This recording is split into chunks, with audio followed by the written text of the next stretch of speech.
want to explain quickly why these conversations are so important to me.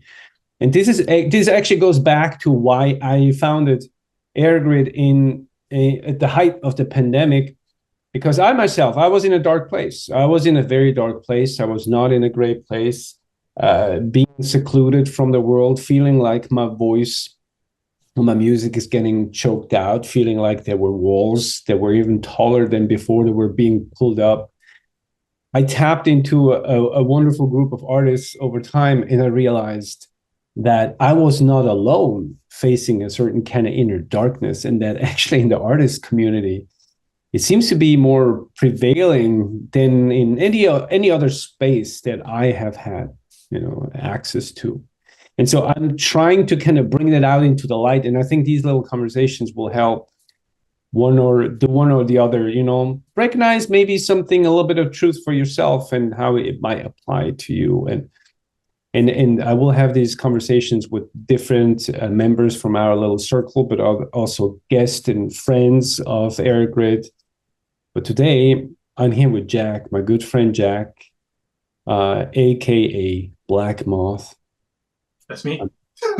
And me and Jack, we've talked about these topics many, many times before. And I know that, Jack, you have a certain affinity to mental health issue topics, and you share them also oftentimes on your social media posts. So you're not a stranger to those conversations. And so I kind of wanted to today reach out and see what happens if I challenge you to talk with me about integrity as an artist, integrity as a human being, and how it relates to making music. Because believe it or not, I get faced or confronted with that word in the business context a lot.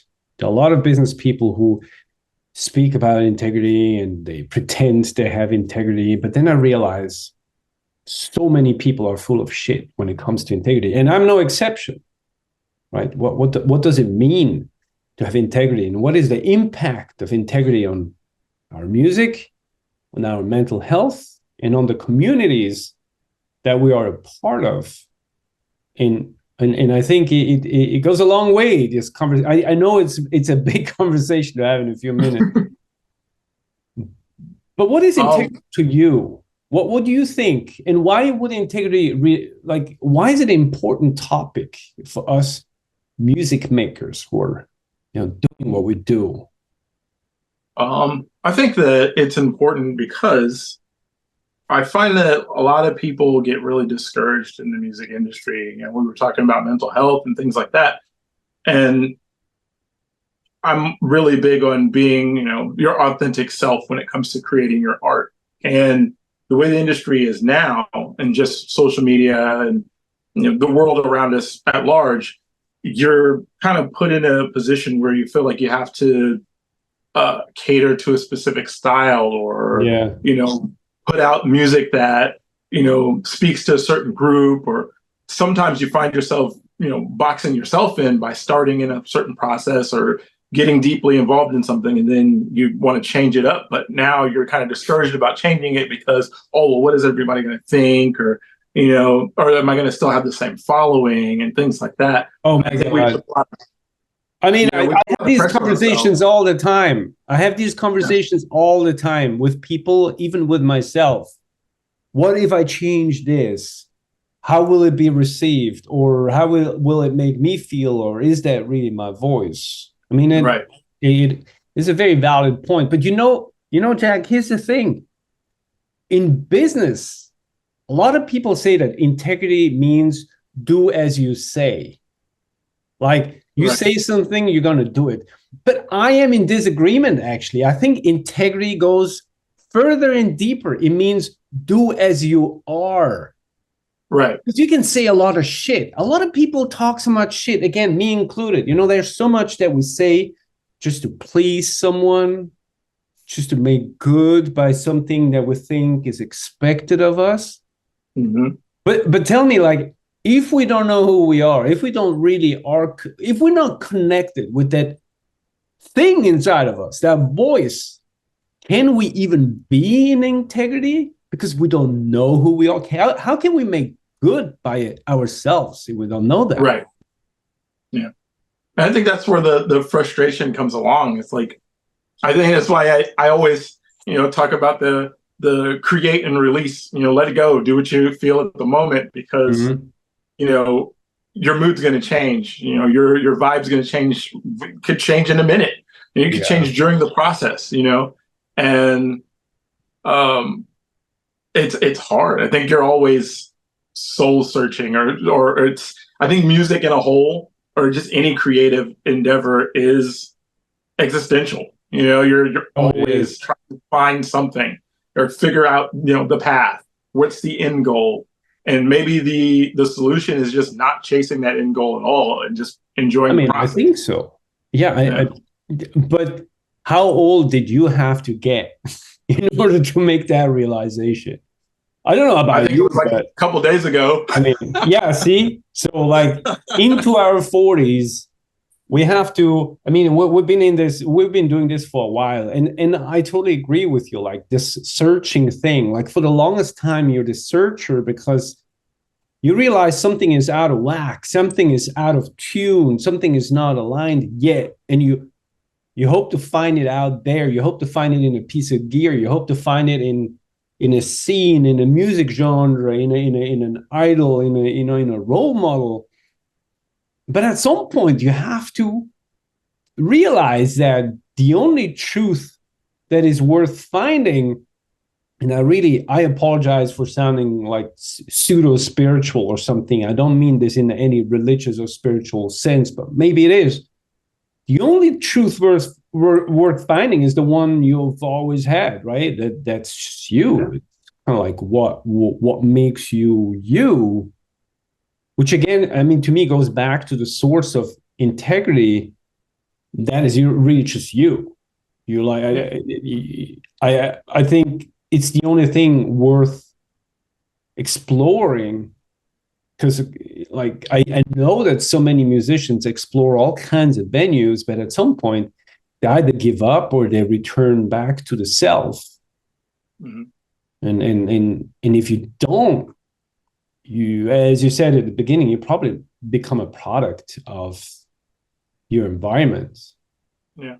Like I don't know. You use words.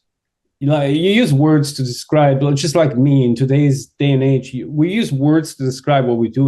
Have like hashtag drone, hashtag power noise, IDM, whatever. But what happens every time we use those?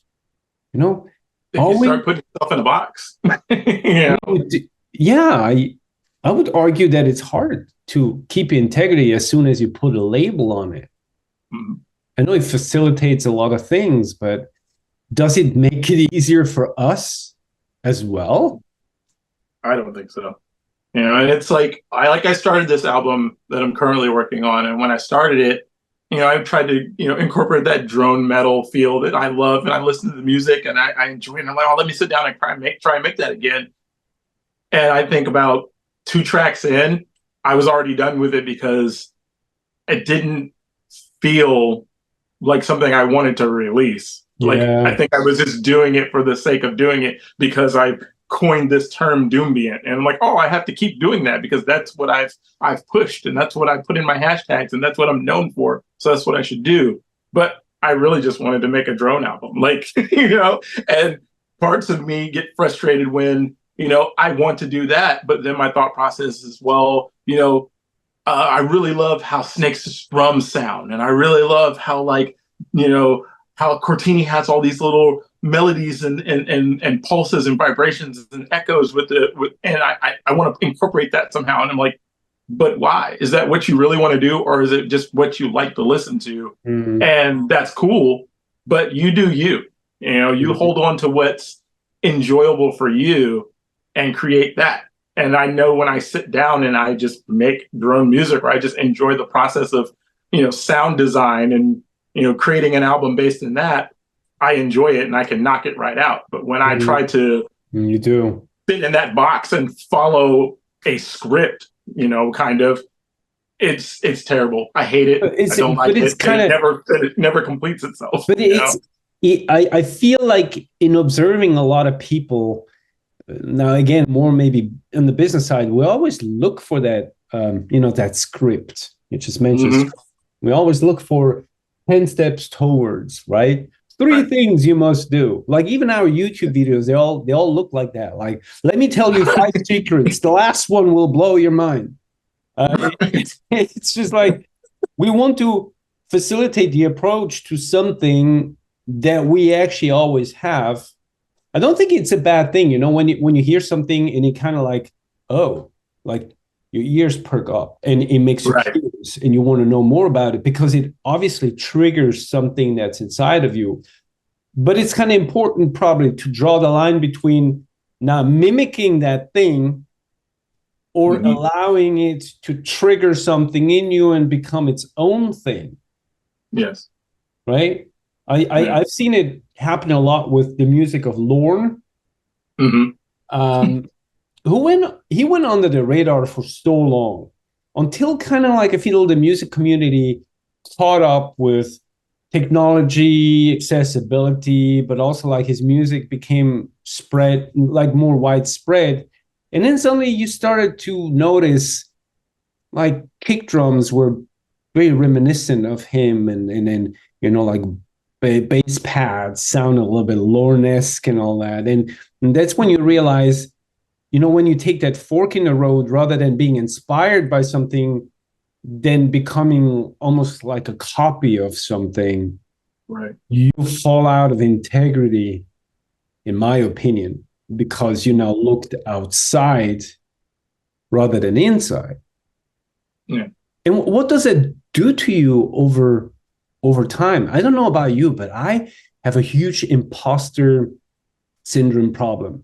Like I will Yeah. sit in my studio and suddenly I feel like this is shit. This is all shit. I should just stop. I should just quit. This is going nowhere. Or I sound like this guy or that guy. I don't have my own voice. I don't have my own thing. Or like, let's just, sell everything on reverb and be done with it.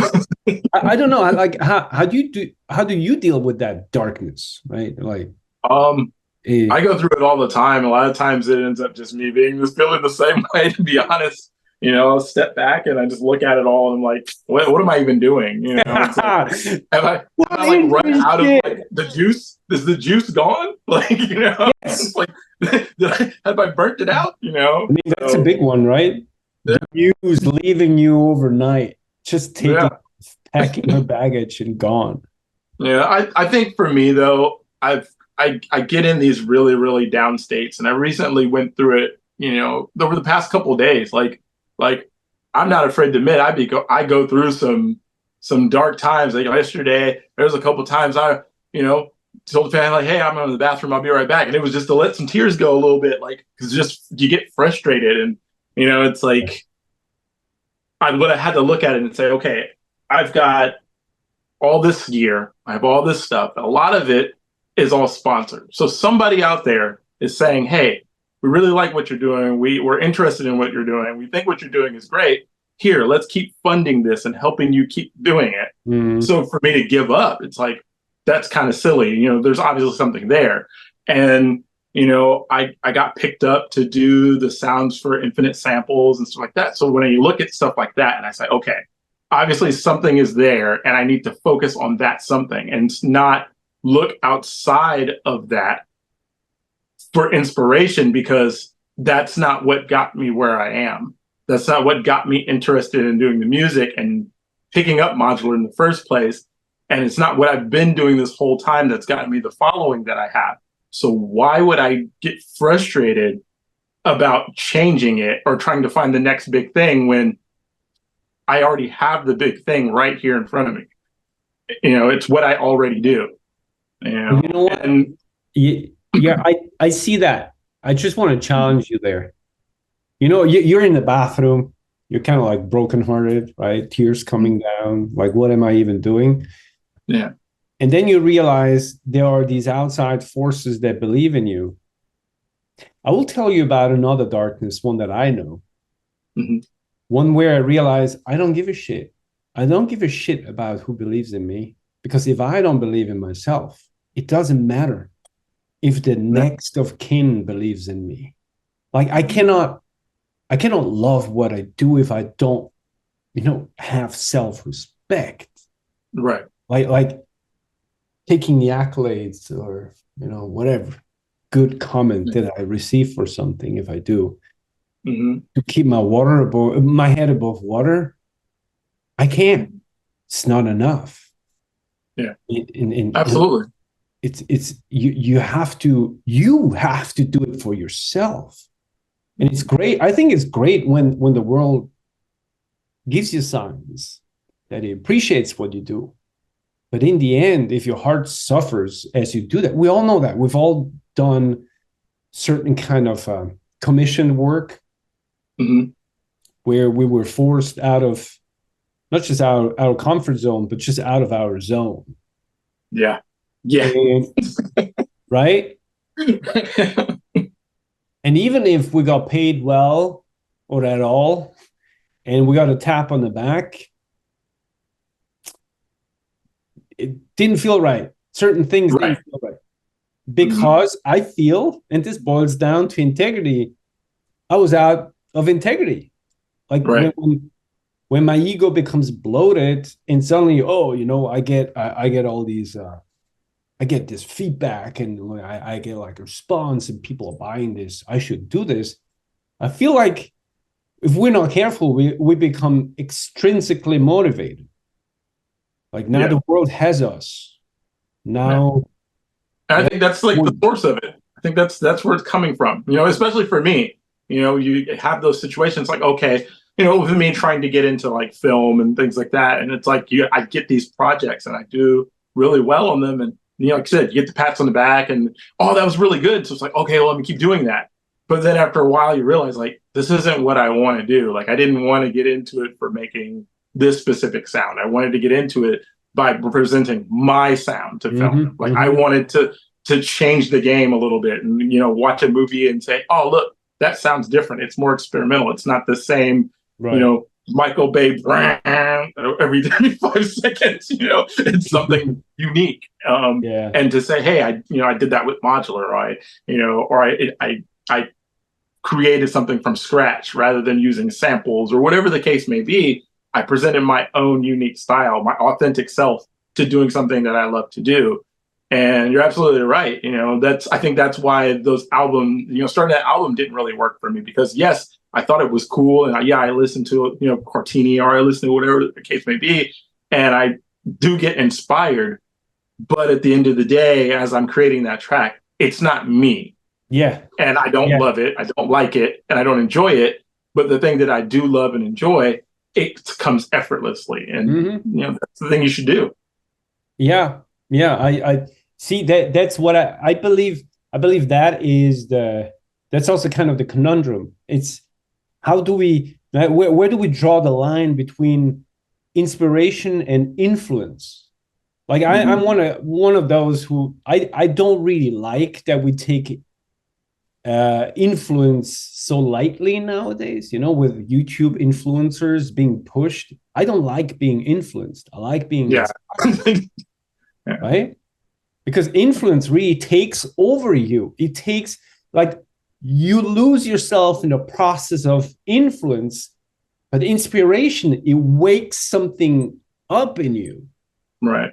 And so now, of course, it's hard. You get into music or you invest a little more time in music, and now there's some prospects and possibilities and opportunities that open up. And of course, if you're not super seasoned and like really rock solid in your saddle, you're going to jump at it. But the Mm-hmm. problem is that with every project that you do that is kind of detached from you, you get more and more comfortable being detached from yourself. Right. And at some point, to the point where you actually have lost yourself, where your umbilical cord is so overstretched and it's ripping. And I'm fearful of that moment. I'm personally fearful of that because if I lose that attachment, I lose everything. I lose the interest in music, Right. if I did that. So Mm-hmm. to have this discipline, I think, that there's this vigor this relentless, wild, intuitive desire to just push that voice out, to like be quiet, just sit in your studio, stare at your gear, not even touching it, and asking yourself, the central questions of like, hey, what do I want? Right? Who am I? Who am I in terms of music? What do I sound like? Right. And then just make it and push it and keep going at it, no matter. And also, that thing with early feedback, I have a problem with that. Me personally, I don't ask for early feedback. I don't ask for feedback at all. I send it to good friends, and that's their opinion, but not in order to get feedback. It's really just like to enrich the conversation, to like to technical feedback is always welcome, but creative feedback can really do that thing again where it rips you out of your position, your posture. Like I've trashed entire albums worth of music just because I got one shattering feedback and 9 good ones, but that one bad one made me just trash everything because I was so insecure, and maybe it was a good thing, maybe it was not supposed to be.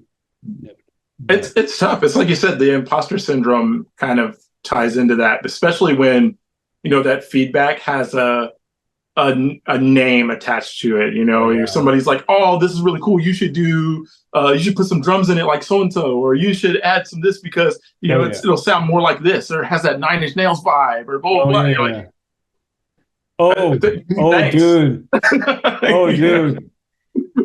I fear names more than anything in feedback rounds. Because like, now you pigeonholed, right? Your world just collapsed to the size of a thumb. Those are the albums I trash. Like, starting over. I don't know. Cannot be. I mean, that even happens on Instagram. If I post something, like, I don't know if you've noticed it, usually whenever I promote an album, it's never the tracks that are on the album. I always post like a random thing and then push that the album is coming out so that people know and they can be prepared. But it's never the music that's going to be on the album, because I don't want you to comment on what's coming up, because then I'm just going to be like, oh, maybe I shouldn't do this now. Or if one person's like, this ain't it, then I'm like, okay. And I try not to care, but it depends on the response. And I'll just be like, I just don't want to deal with it. Disable common function in that case. We all should. Maybe the world would be a better place if we all disabled the common function, because let's be real, okay? The shit on social media is really happening in the comment sections.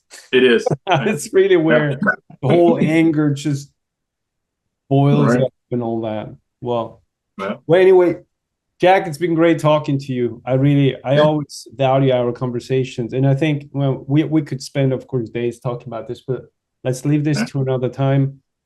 And I mean, the big takeaway, there's no takeaway, but in the end, I think it's just me. This is my take.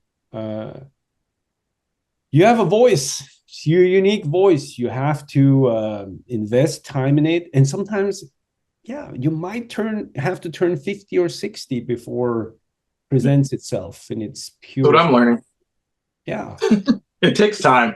And it's good to do your thing, like you said, because in the end, it's going to be your thing that sells. It's going to be your thing that's going to stand out outside of everyone else's, because I'm going to tell you right now, music, it's hard. I sell maybe 2 or 3 albums a month, if that. Nobody's really buying anything because my stuff's on Apple Music. Why would you? I'm not blaming you. I get it. If you're already paying $4.99 or whatever to a service, you're going to go listen to it and stream it. That's cool. Yeah. So a lot of the artists now are trying to get into sync licensing or scoring or whatnot. And majority of the time, everybody's following the advice of somebody else or following the advice of cues and things like that. And they're constantly making this same music, or there's things that are very similar, or doing what could possibly get pitched. So if you're doing something unique and you're being yourself, you're going to stand out outside of the other millions of people that are copying and pasting the same sounds. Yep. You know, so yeah, it might take some time, but you'll stand out, and it'll be worth it. Definitely. Yeah. I think it's a principle of nature that if you give your heart, you will get your heart's worth plus dividends back. Mm-hmm. You know, action reaction. You will get that investment back. You don't have to be fearful, but it needs to be true. It needs to be authentic. Otherwise, the payment is not valid, and so there's no payment in return. I think that this is a good point. 100,000 songs hit apparently the streaming services per day. So the numbers are stacked against us. They're stacked against any musician. However, and this is for another time, I am convinced that the secret lies in building small, purpose-built, focused communities to curate the experience, to make it special within the bubble, the sphere which only you can serve, rather than trying to be a drop in the ocean. There is no value and there's no validity in being a drop in the ocean, but being your own little, your own little puddle, your own little, creek. That is powerful. But for that, you need a unique voice. For that, you need that unique self that you are put into music. Yeah. I will leave it at this because, as we said, we could go on forever. Hey, Jack, thank you so much. And my pleasure. And any new music, please share. We have, depending on when this comes out, which is recently released, number 6 of the Raw Oblation series with Broken Circuits, Obscured Paths. It's now early July. It's just about to hit the stores. And we have a few more very interesting Raw Oblations episodes coming out this year, plus a collab of the entire Errorgrid roster. So, please, everybody, stay tuned in and check each artist out. Support your local electronic musician. And us small labels and communities and groups. And I see you next time. Thank you so much.